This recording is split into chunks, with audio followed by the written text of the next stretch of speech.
ዝም ብለን ነው የለፋ ነው። እስካሁን የቴዲ አፍሮ ሙዚቃ የሰማነው ምንም ዝም ብለን ነው። ምንም አልገባንም። ምክንያቱም እስካሁን ስንሰማ የነበረው ሙዚቃ ቲክቶክ ላይ ሲተነትኑት የሚተነትነው ሰው የለም፣ ተንታኝ የለውም።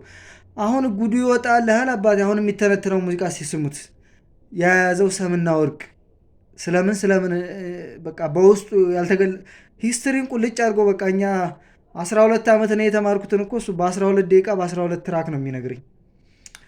እና ከስካሁን የሰራቸውትን እስካሁን የሰራውን ለራሱ ቲክቶክ ላይ ወይ በቃ የሚተነትኑትን ሰዎች በደንብ ተመልክቷቸው በጣም ነው የሚገርማችሁ። ለምሳሌ ከድሮ ላንሳና በሰባት ደረጃው የሚል ሙዚቃ አለ። በቃ እሱ ብቻ አንድ መጽሐፍ ነው። ከዛ ፍቅር እስከ መቃብር አለ።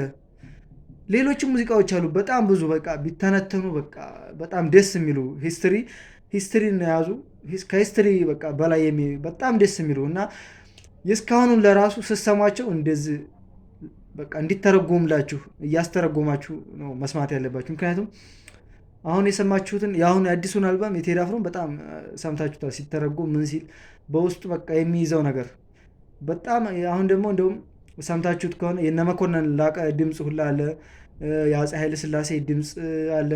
ከዛ የኮሎኔል መንግስቱ በጣም የመወድ ደግሞ ኮሎኔል መንግስቱ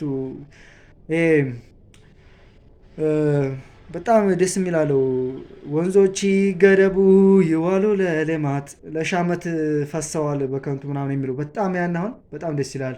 ሃሁ ኢትዮጵያ ትቅደም፣ ሃሁ ኢትዮጵያ ትቅደም ምናምን እያለ በቃ ይሄ በጣም ደስ የሚለውና አይላይክት ደርግንም በዙ አጋጣሚ ወደዋለሁኝ። ስፔሻሊ ደግሞ በትምህርቱ ዙሪያ ያለው ፖሊሲ ሃሁ ኢትዮጵያ ትቅደምና ሃሁ በጣም ደስ የሚለኝ ሞቶ ነው እና በእንደዚህ መልኩ ብትሰሙት